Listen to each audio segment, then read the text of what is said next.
건강이 무너져서 제가 요새는 야 이러다가 수명이 줄어들겠다 이런 생각 많이 하는데 저뿐만이 아니라 많은 분들이 그럴 거라고 생각을 합니다. 최근에는 그래도 그전에는 이제 연세 드신 분들이 그런 얘기를 많이 하셨는데 최근에는 제 친구들조차도 야 이거 조금 이상하다, 걱정스럽다, 내가 이상하니? 이러면서 물어보는 친구들, 그 다음에 조금 더 이렇게 깊이 내용을 본 친구들은 아 이거 큰일 났다, 살면서 이렇게 나라를 걱정해 본 적이 없었다, 그 정치하고 전혀 상관없이 사는 회사 다니는 친구들의 얘기입니다. 이렇게 내가 애국자인지 나도 몰랐다 이런 얘기들을 하시는데, 그런데 문제는 뭐냐 하면 뭔가가 이런 얘기가 전혀 대변되지 않고 전혀 언론에도 나오지 않고 국회에서도 나오는 듯 하다가 말고 흐지부지 되고 이래가지고 지금 뭔가 하고 싶은데, 그렇다고 이제 매번 생업이 바쁜데 매번 광화문에 나와서 시위할 수도 없고 이거 어떻게 하면 좋겠느냐 이런 얘기 너무 많이 하십니다.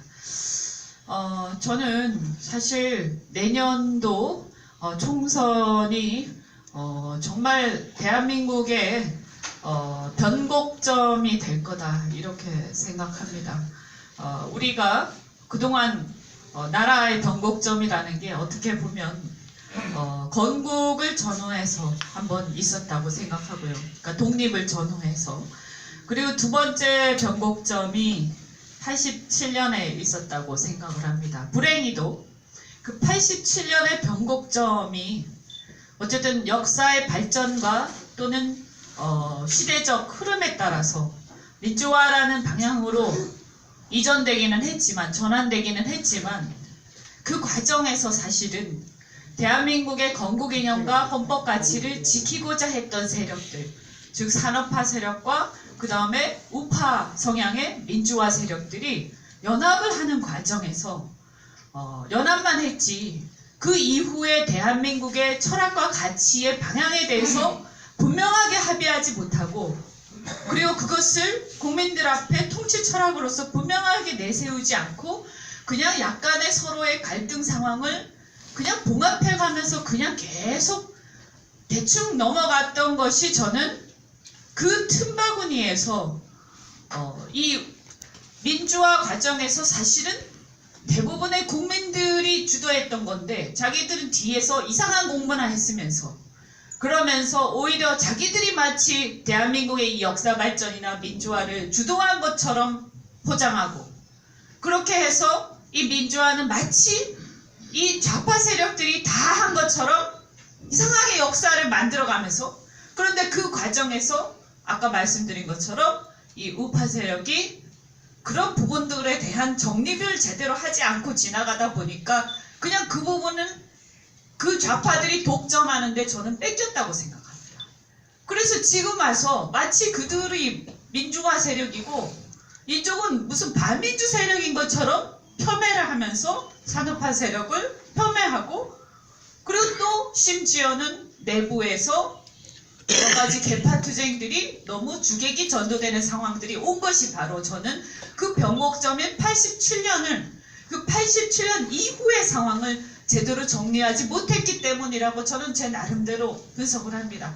그렇기 때문에 지금의 이 위기 상황, 이 위기 상황을 어떻게 우리가 넘어가느냐, 이걸 어떻게 하느냐에 따라서 이제는 87년 정도가 아니라 완전히 끝나는 상황으로 갈 수도 있고, 그러지 않으면 우리가 87년에 잘못되었던 이 상황을 바로잡는 계기가, 그래서 대한민국의 진실로 자유와 민주주의와 그리고 헌법적 가치를 제대로 지키는 세력이 어디인가라는 것에 대한 정통성과 정당성을 우리가 확보하는 쪽으로 갈 수도 있다. 오히려 이런 위기가 기회가 될 수도 있다고 저는 생각합니다.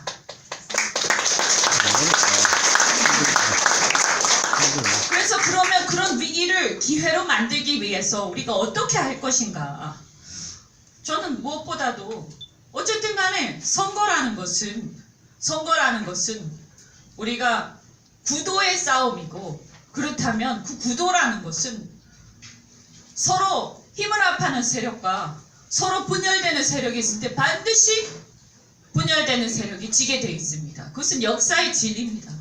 그리고 혁신하는 세력과 계속 기득권을 주장하는 세력 사이의 싸움은 어떻게 하더라도 그 구도 속에서 반드시 기득권을 연연하는 세력이 지게 돼 있습니다. 그것이 여러분 역사를 보시면 아실 겁니다. 그리고 또 하나, 아까 말씀드린 것처럼 철학과 가치를 가지고 명분을 쥐고 가는 세력과 그 철학과 가치가 무너져서 명분이 없어지는 세력 속에서 결국은 전자가 이깁니다. 그럼 우리는 이 세 가지를 해내야 내년 선거에서 이긴다는 건데, 그러면 분명해집니다. 그게 우리가 내년 선거에서 그렇게 하자라고 해서 되는 게 아니라 내년 선거에 출마하는 우리의 장수들과 우리의 깃발을 든 선수들이, 그들이 이 세 가지 면에서 이것을 잘 대변할 수 있는 인물들이어야 한다라는 생각이 듭니다. 그런데 왜 지금 아까 우리 의장님도 말씀하셨다시피 왜 잘 못 싸우는 것처럼 보이는가? 자기들은 또 죄송한 얘기인데 의원들 입장에서는 열심히 나름대로 싸운다고 하는데 왜 잘 못 싸우는 것처럼 보이는가? 저는 그것이 언론의 탓도 있고 여러 가지도 있는데, 결국 뭐냐 하면 첫 번째는 철학과 가치에 기반을 하고 있지 않다.